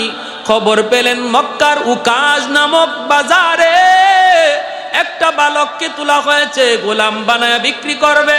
আম্মা জান খাদিজাতুল কুবরা রাদিয়াল্লাহু তাআলা আনহা তিনি বাজারে চলে গেলেন।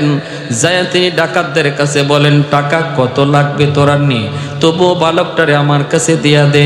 অনেক টাকার বিনিময়ে তিনি কিনে আনলেন, আইনা তিনি তার গোলাম বানায় পালতেছেন। এরপরে মায়ার নবীর সাথে যখন তার বিবাহ বন্ধনে আবদ্ধ হন, আল্লাহর নবীর সাথে বিবাহের পর এই যায়েদকে নবীর কাছে হাদিয়া দিয়া দিলেন। এখন যায়েদ ইবনে হারেসা আল্লাহর নবীর গোলাম। এইদিকে ইয়ামেন একমাত্র ছেলে যায়েদকে হারাইয়া মা পাগল, বাবা পাগল। রাস্তায় রাস্তায় মা ঘুরে, আমার যায়েদ, আমার যায়েদ, আমার যায়েদ। যেই মার সন্তান হারানো যায় ওই মা জানে সন্তান হারানোর ব্যথা কত কষ্টের। যেই বাবার সন্তান হারানো যায় ওই বাবা জানে সন্তান হারানোর ব্যথা কত কষ্টের। মারা যাওয়া এত কষ্টের নয়, হারায় যাওয়া যত কষ্টের। প্রতিটা মুহূর্তে মুহূর্তে মার ইয়াদ হয়, আমার বাচ্চাটা এখন জানি কোথায় আছে গো, কোথায় কি খাইতেছে, কার হাতে জানি আছে, আরামে আছে না কষ্টে আছে। এই চিন্তায় মা পাগল হয়ে যায়, পাগল। বাবা পাগল হয়ে যায়। ইয়ামেনের মানুষও জানে যায়েদের মা পাগল। ইয়ামেন থেকে কিছু মানুষ, ইয়ামেন থেকে কিছু মানুষ মক্কায় আসলো। আল্লাহ নবীর কাছে যায়েদকে তারা দেখলো। হারাইছিল 10 বছর বয়সে, এখন তো যায়েদের বয়স হয়ে গেল 16-17 বছর। যদিও শুধু 16 বছর, 10 বছর, 8 বছর, 9 বছর গ্যাপ হলো, তবু চেহারার সাথে কিছু মিল আসেনি না নাই? ইয়ামেনের মানুষগুলি তারা আল্লাহ নবীর কাছে যায়েদকে দেখলো। যায়েদকে দেখা তারা মানুষকে জিজ্ঞেস করলো, এই বাচ্চাটার নাম কি? বলে যায়েদ। কও কি এই বাচ্চাটা কার কি হয়? কয় মুহাম্মদের পালক, মুহাম্মদের গোলাম। ওই সময় পর্যন্ত যায়েদ ইবনে হারেসা আমার নবীর গোলাম, মুহাম্মদের গোলাম। কেমনে কি? কয় এমনে এমনে। ইয়ামেনের মানুষগুলি তারা নিশ্চিত হয়ে গেল এই সেই যায়েদ, যেই যায়েদ হারানোর কারণে তার মা পাগল, বাবা পাগল। মানুষগুলি ইয়ামেন চলে গেল। যাইয়েই যায়েদের বাবাকে ডাক দেয়া কয়, ও যায়েদের বাবা, আর কান্না করো না, তোমাদের যায়েদের সংবাদ আর পেয়ে গেছি, সন্ধান আমরা পেয়ে গেছি। কোথায়? কয় মক্কায় মুহাম্মদের কাছে। আল্লাহু আকবার।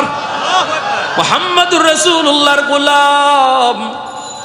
যাও তুমি মক্কায় যাও। মুহাম্মদ অনেক ভালো মনের একজন মানুষ, উদার দিলের একজন মানুষ। পয়সা লাগবে না, জোর জবরদস্তি করা লাগবে না। তার কাছে যায়া যদি বলো আমাদের সন্তান, তাহলে আমাদের মনে হয় মুহাম্মদ তোমাদের কাছে তোমাদের সন্তান ফিরাইয়া দিবে। কারণ তিনি অনেক উদার দিলের একজন মানুষ, অনেক মহান একজন মানুষ।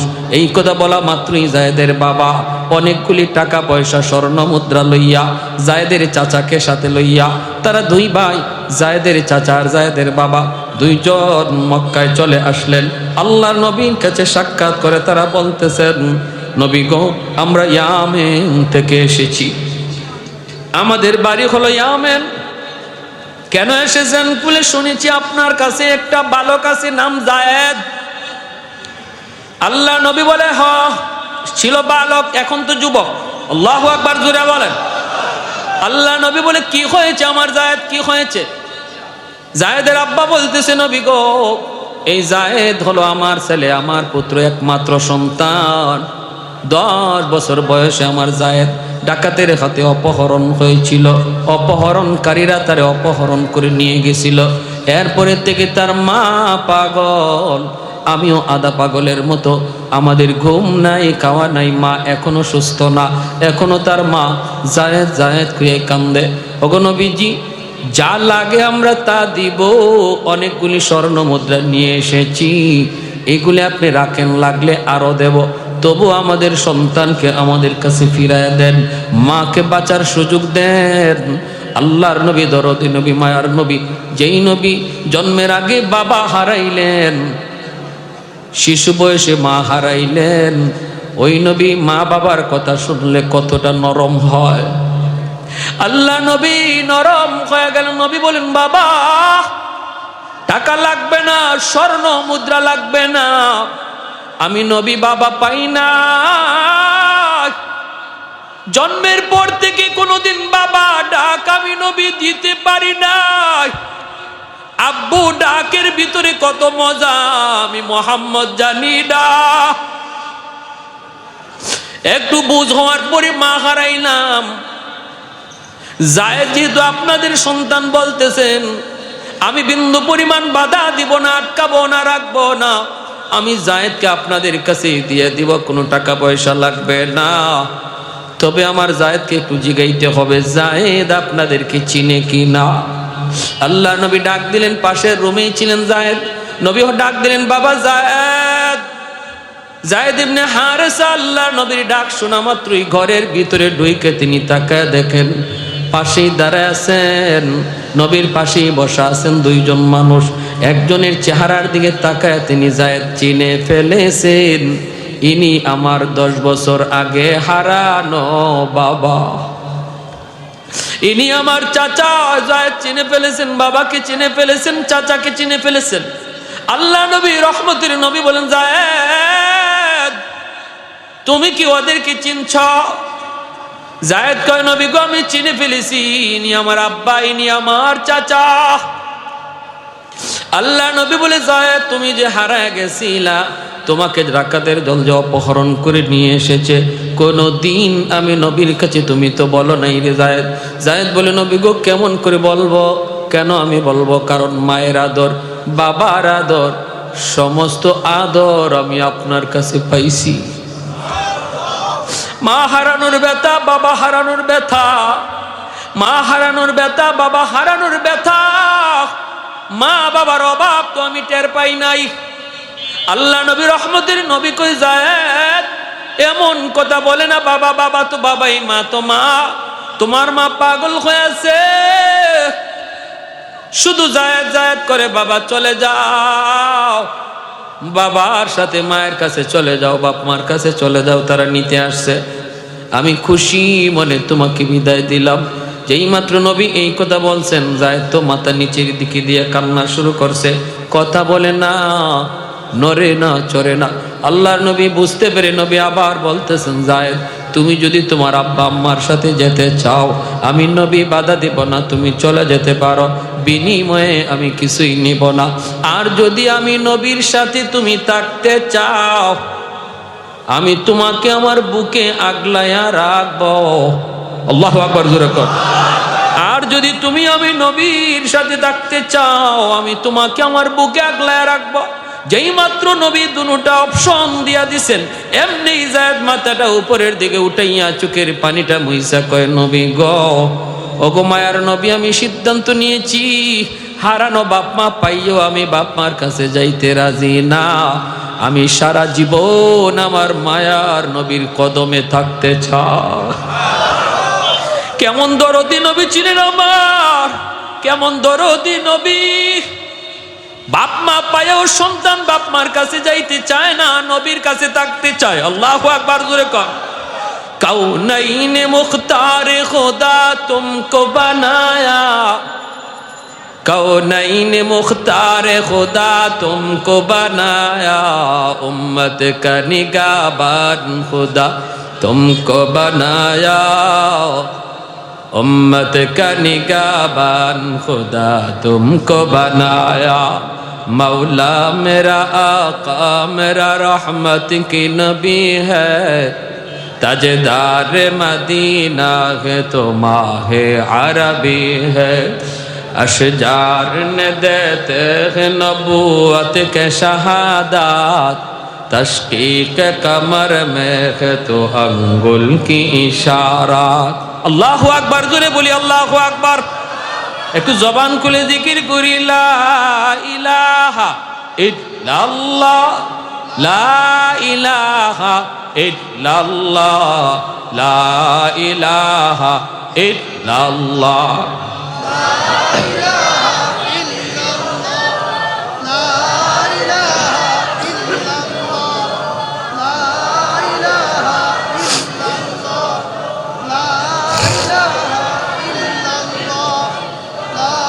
সবাই একসাথে লা ইলাহা ইল্লাল্লাহ, লা ইলাহা ইল্লাল্লাহ।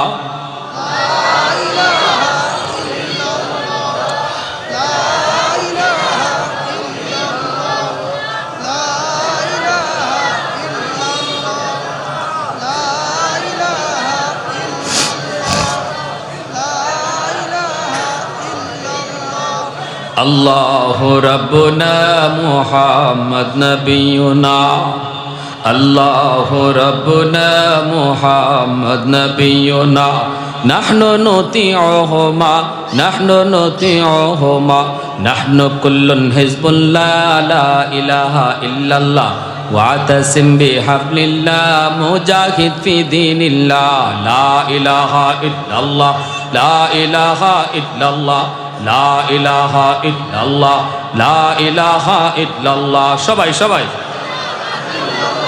ला इलाहा इल्लल्लाह, ला इलाहा इल्लल्लाह, ला इलाहा इल्लल्लाह, ला इलाहा इल्लल्लाह।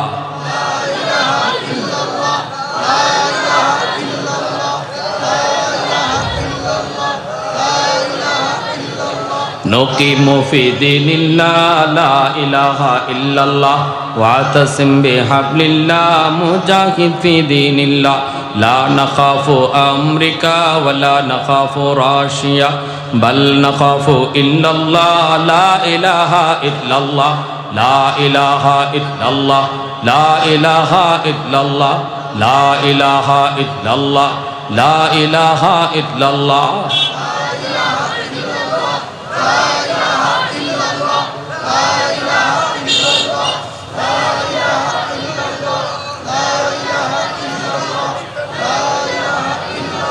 ला इलाहा इल्लल्लाहु मुहम्मदुर रसूलुल्लाह। जुरे सुरे बोली सल्लल्लाहु अलैहि वसल्लम। যেই মাত্র যায়েদ ইবনে হারেসা তিনি বললেন, ইয়া রাসূলুল্লাহ, আমি সিদ্ধান্ত নিয়েছি, আমার মনকে জিজ্ঞেস করেছি, আমার মন বলে বাকি জীবন নবীর সাথেই থাকতে চাই। দ্বীনের নবী, মায়ের নবী, রহমতের নবী বসা ছিলেন, নবী দাঁড়ায় গেলেন। যায়েদের বাবা দৌড় দিয়া যায়েদকে বুকে জড়ায় কয়, বাবা কি সিদ্ধান্ত তুমি দিলা রে বাবা? একবারও কি মার কথা ইয়াদ হলো না, একবারও কি বাবার কথা ইয়াদ হলো না? যায়েদ বলতেছে, বাবা ও বাবা তুমি কি চাও না গো বাবা? তোমার সন্তান আরামে থাকুক, সুখে থাকুক, শান্তিতে থাকুক। সকল পৃথিবীর বাপ মা চায় সন্তান সুখে থাকুক, আরামে থাকুক। ও বাবা তুমি বিশ্বাস করো, বাপ মার কাছে থাকলেও আমি এত আরাম এত সুখ পাবো না যতটা সুখ আমি মায়ার নবীর কাছে থাকলে পাবো। এই কথা বলা মাত্রই যায়েদের বাবা যায়েদকে বুকে জড়ায় ধরে কপালে চুমু খায় আর বলে, বাবা তাহলে আমার বুঝ হয়ে গেছে রে বাবা, কতটা আরামে তুমি নবীর কাছে ছিলা। ঠিক আছে, আমি যাই তোমার মাকে বলবো, আর মাঝে মাঝে আমরা বাপ মা নবীর দরবারে আইসা তোমাকে দেখে যাব, আর আমরা নিজেরা খুশি মনে নবীর কাছে তোমাকে রেখে গেলাম। আমরা মা আমরা বাবা মাঝে মাঝে আইসা তোমারে দেখবো, তুমি নবীর কাছে থাকো। সেই যায়েদ আল্লাহর নবী উইঠেই বুকে লইয়া নবী বুকের মধ্যে জড়ায় ধরে একটা দৌড় দিয়া নবী ঘর থেকে বের হয়ে গেছেন। বের হয়ে এক দৌড়ে সাফা পাহাড়ের উপরে গিয়ে উঠলেন। সাফা পাহাড়ের উপরে উঠে আল্লাহর নবী এলান করেন, এ মক্কার মানুষেরা শুনো, এতদিন পর্যন্ত তোমরা জানতা যায়েদ মুহাম্মদের গোলাম, আজ তোমরা জেনে রাখো যেই যায়েদ তার মা পাইলো, বাবা পাইলো, হারানো বাপ মা খুঁজে পাওয়ার পরও বাপ মার কাছে যাইতে চাইলো না, নবীর কাছেই থাকার সিদ্ধান্ত দিল। আজ থেকে ওই যায়েদ আর মুহাম্মদের গোলাম নয়, আজ থেকে যায়েদ হলো মুহাম্মদের পালক পুত্র।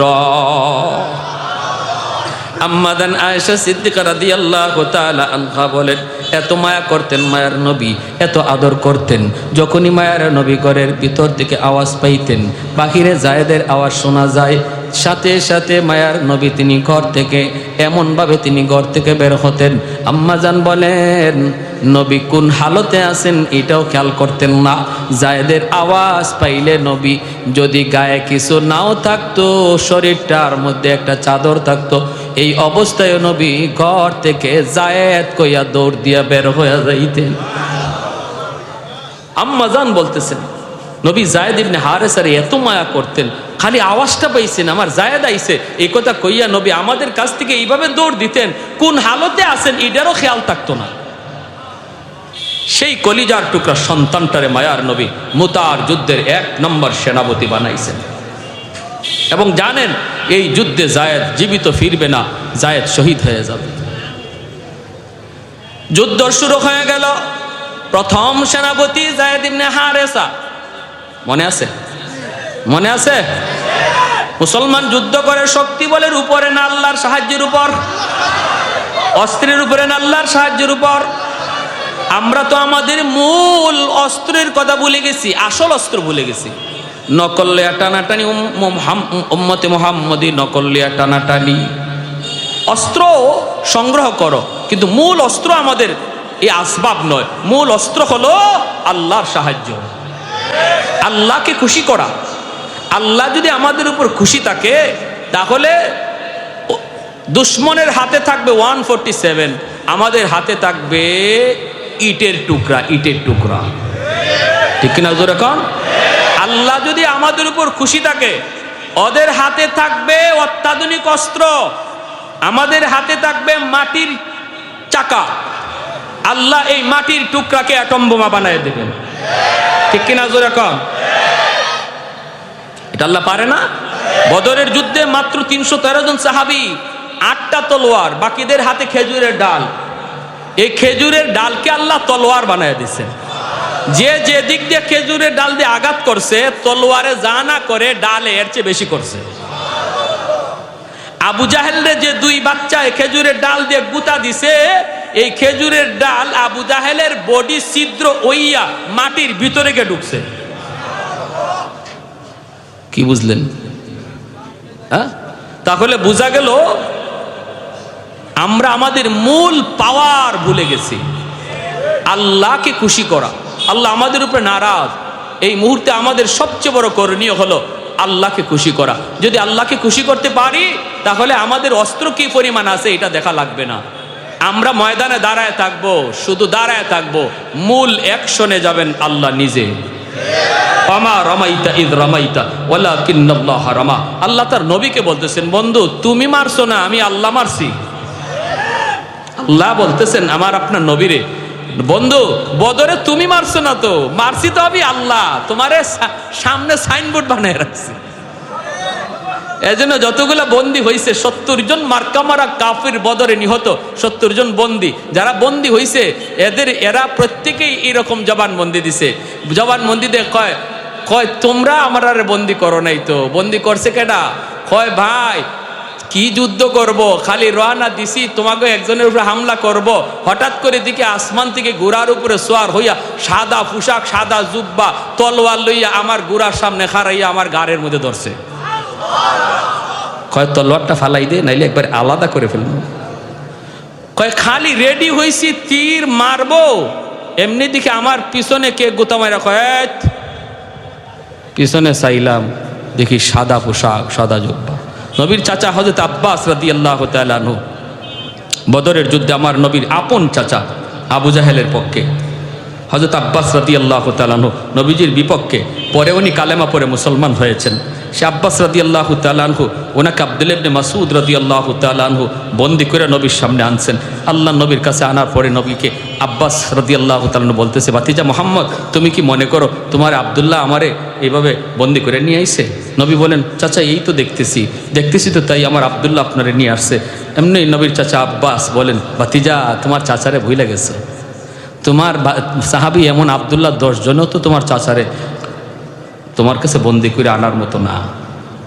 আল্লাহ নবী বলতেছে, চাচা আমারও তো এমনটাই মনে হইতেছে, আব্দুল্লাহ আপনারে কেমনে ক্যাপচার করলো? এমনি হযরত আব্বাস রাদিয়াল্লাহু তাআলা বলে, ভাতিজা আব্দুল্লাহ না, ওই মানুষটা কই? একটু আগে যে এখানে বসা ছিল আমি তার দিকে তাকাইতেছিলাম, সে কোথায় গেল? আল্লাহ নবী বলে, চাচা ইনি তো মানুষ না, ইনি জিবরাইল আমিন। হযরত আব্বাস রাদিয়াল্লাহু তাআলা বলে, ভাতিজা ইনি আমাকে গ্রেফতার করেছে, আমি দেখেছি কে আমাকে গ্রেফতার করেছে, ছিল তোমার সাহাবী আব্দুল্লাহ। আল্লাহু আকবার, জোরে কোন। আমরা সেই জাতি, ঠিক কিনা জোরে বলেন? আমরা সেই জাতি, আমরা সেই ইতিহাস ভুলে গেছি। সেই ইতিহাস ভুলে যাওয়ার কারণে আমাদের কপালে এত দুর্গতি। এদিকে একজনে লাথি মারে, এদিক থেকে আরেকজনে লাথি মারে, আর আমরা ফুটবল হইয়া নাচতেছি, নাচাইতেছে, আমাদেরকে নাচাইতেছে। আর্জেন্টিনা আর ব্রাজিল দিয়ে একবার নাচাইয়া গেছে না? যখন আমরা আর্জেন্টিনা ব্রাজিল নিয়ে নাচি, তখন ফিলিস্তিনের জমিনে আমার মুসলমান ভাই বোনের রক্ত ঝরে। ফিলিস্তিনের জমিনে তখন রক্ত ঝরে। আমি আপনি খেলা দেখি, ইসরায়েলি হায়েনারা খেলা দেখে না, মুসলমানের ঘরে ঢুকে হত্যা করে। কিসে ফালায় রাখলো আমাদেরকে? ধাঁধার মধ্যে ফালায় রাখলো। দুশ্মনরা কয়, তোরা থাক, তোরা মাতাল থাক, আমরা মাঝখানে কাম সেরে ফেলি। এজন্য আল্লাহ নারাজ হয়ে গেছে। আল্লাহ কয়, বান্দারে এটাই কি কথা ছিল? ইমান ওয়ালারা, এটাই কি কথা ছিল? আল্লাহু ওয়ালিয়ুল্লাযীনা আমানু, আমি আল্লাহ যেখানে বললাম আমি মুমিনদের বন্ধু, আমি ইমানওয়ালাদের বন্ধু, তোরা কেমন করে আমি বন্ধুকে ভুলে গেলি? আমি বলতেছি আমি আল্লাহ তোমাদের বন্ধু। আমেরিকা তোমার বন্ধু নয়, ইন্ডিয়া তোমার বন্ধু নয়, পাকিস্তান তোমার বন্ধু নয়, ব্রাজিল আর্জেন্টিনা তোমার বন্ধু নয়। আল্লাহ বলেন আমি আল্লাহ তোমার বন্ধু। আমাকে ইয়াদ করো, আমাকে খুশি রাখো, ময়দানে দাঁড়ায় থাকবা তুমি। আর দুশ্মন হযরত আব্বাস রাদিয়াল্লাহু তাআলার মতোই স্বীকারোক্তি দিবে, আমরা দেখেছি এমন জিনিস যা তোমরা কেউ দেখো নাই, আমরা যা দেখেছি, ঠিক কিনা? শয়তান বদরের যুদ্ধে পালায়া যায়। আবু জাহেল কয়, কই যাস গা কেন? তুই না আমার ঘরে নিয়ে আইলে? কিসে? আচ্ছা, আলহামদুলিল্লাহ। ইবলিসে কয়, আরে আমি যা দেখছি তোরা এটা দেখছ না, আমি যা দেখি তোরা তা দেখো না, অতএব আমি আর বদরে নাই, আমি ভাগলাম। আল্লাহু আকবার, জোরে কর। শেষ কথা, মুতার যুদ্ধ শুরু হয়ে গেল। শুনবার ইচ্ছা আছে আপনাদের? কার কার ইচ্ছা আছে হাত উঠে দেখান। বেশি না, মাত্র 5টা মিনিট টাইম নিব। হযরত চলে আসছেন, শুকরিয়া আতান বলি আলহামদুলিল্লাহ। আর একটু জোরে আলহামদুলিল্লাহ। আমারও প্রায় 2 ঘন্টা, অসুবিধা আছে? চলছে। আমিও সময় বেশি লাগবো কইয়া ফার্স্ট গিয়ারে না দিয়া একবারে স্লো মোশনে চালাইছি। আর আপনারাও আলহামদুলিল্লাহ সবাই শুনতেছেন মনোযোগ দিয়া, এজন্য লম্বা টাইম হয়ে গেছে। আমি যে কথা বলতেছিলাম, প্রথম সেনাপতি যায়েদ ইবনে হারেসা রাদিয়াল্লাহু তাআলা আনহু, আল্লাহ নবী বলে আমার যায়েদ যুদ্ধ শুরু করেছে। পতাকা যায়েদের হাতে যুদ্ধ করতে করতে যায়েদ ইবনে হারেসা শহীদ হয়ে গেলেন। সেনাপতির পতাকা আসলো জাফর ইবনে আবি তালিবের হাতে। জাফর ইবনে আবি তালিব যুদ্ধ করতেছেন, ডান হাতে পতাকা, ডান হাতটা দুশ্মন কেটে ফেলেছে, বাম হাতে পতাকা ধরে নিছেন, মাটিতে পড়তে দেন না। বাম হাতটাও দুশ্মন কেটে ফেলেছে, কামড় দিয়ে পতাকাটা ধরে রাখছেন, মাটিতে পড়তে দেন না। আল্লাহর নবী মসজিদে নববীর মধ্যে টিভির পর্দার মতো নবীর সামনে যুদ্ধের হালচাল। জিবরাইল